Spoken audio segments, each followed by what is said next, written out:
15 years ago, long before I was a lawyer, I was a waiter. That was my very first job, my very first experience working for myself and making my own money. Now, it was an important period of my life because it really taught me how to work in a job environment, how to work with others, and how to provide for myself. But it also gave me my very first interaction with the minimum wage.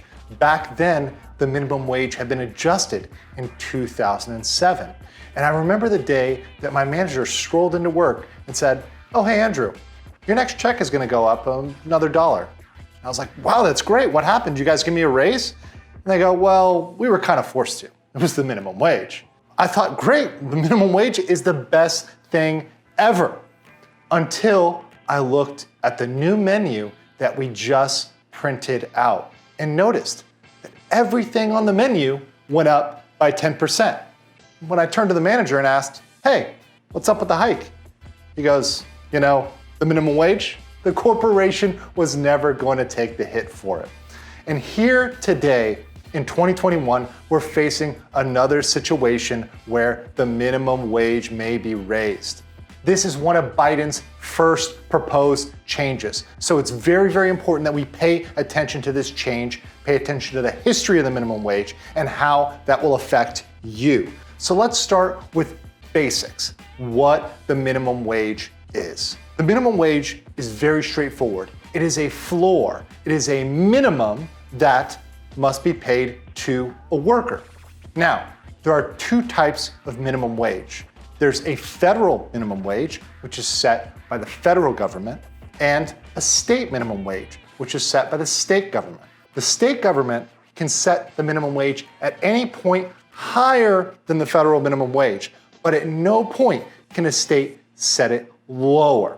Now, there have been certain clear exceptions to the minimum wage in the past. First off, tipped employees have often been an exception to the minimum wage. So the current minimum wage of $7.25 an hour, you could set that lower for tipped employees in most states. Now, not all states allow that exception, but for example, when I was a server, I was paid below the minimum wage. It's important to note that many states have already increased their minimum wage. For example, California has already adopted provisions effectively raising their minimum wage. And it's likely, especially seeing the turn in government, to see many other states following suit at a state level.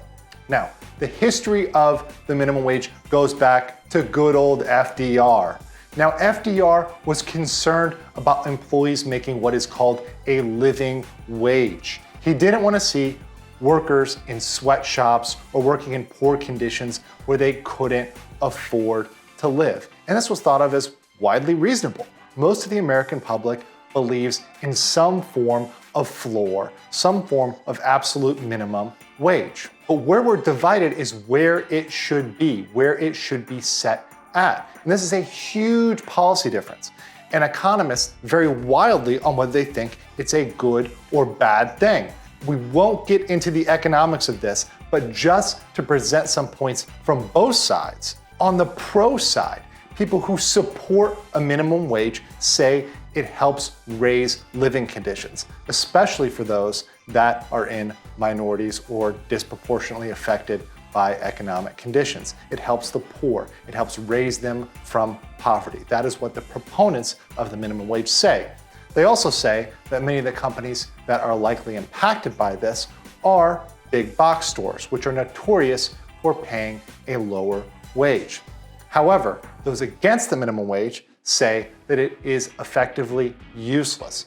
Many of these companies, especially when there's pressure put on these companies, have raised their minimum wage. For example, companies like Walmart and Amazon have, in response to political pressure, agreed to raise their wages absent any legislation. Also, opponents of the minimum wage say that it disproportionately affects youth employment.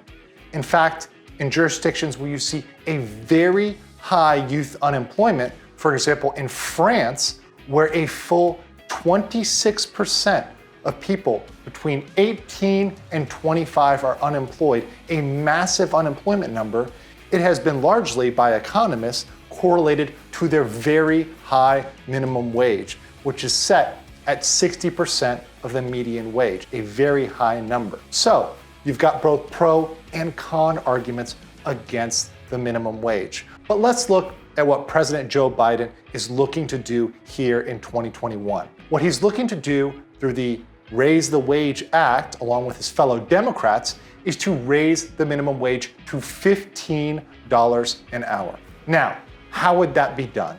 It would be done in several steps. It would be done by an immediate raise to $9.25, followed by, after 1 year, raising to $11, raising to $14, and then to $15, finally after 4 years. And then after 4 years, the subsequent raises of the minimum wage would be automatic. They'd be tied to the median wage. So never again would the minimum wage remain at a low point. It would always be constantly moving up as median wages moved up. Now, an important thing is that this bill would also eliminate the tipped minimum wage exception.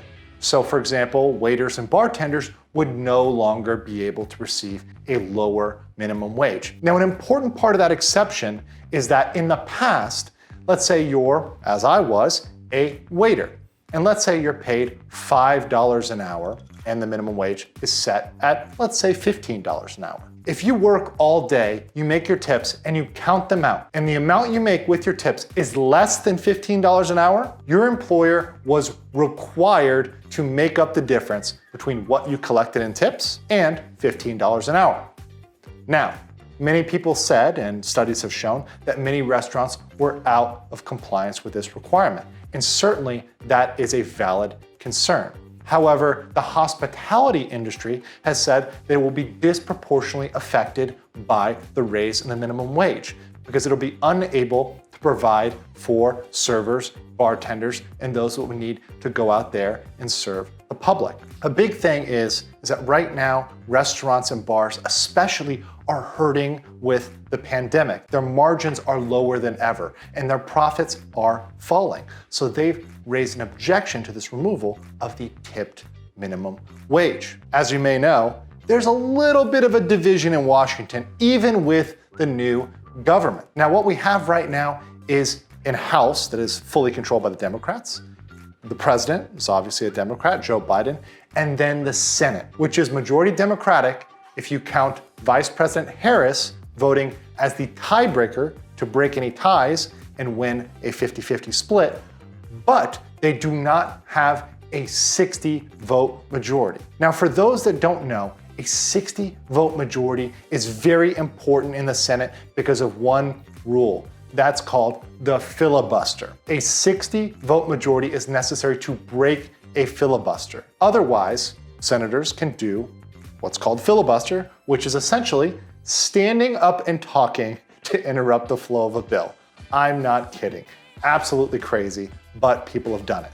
Some senators have even gone days filibustering because all that's required is they stay on the Senate floor. It's quite a crazy rule. Democrats, knowing that they do not have this 60-vote majority to pass the minimum wage, and Republicans saying that they will oppose the minimum wage, have said that they will pass the bill instead of the regular process, which could be filibustered and blocked, through the budget reconciliation process. What is the budget reconciliation process? Don't worry, we're not gonna check your books. This is not tax season, but it does have to do with taxes. Budget reconciliation is a process that is used to move forward very important budget and tax-related legislation.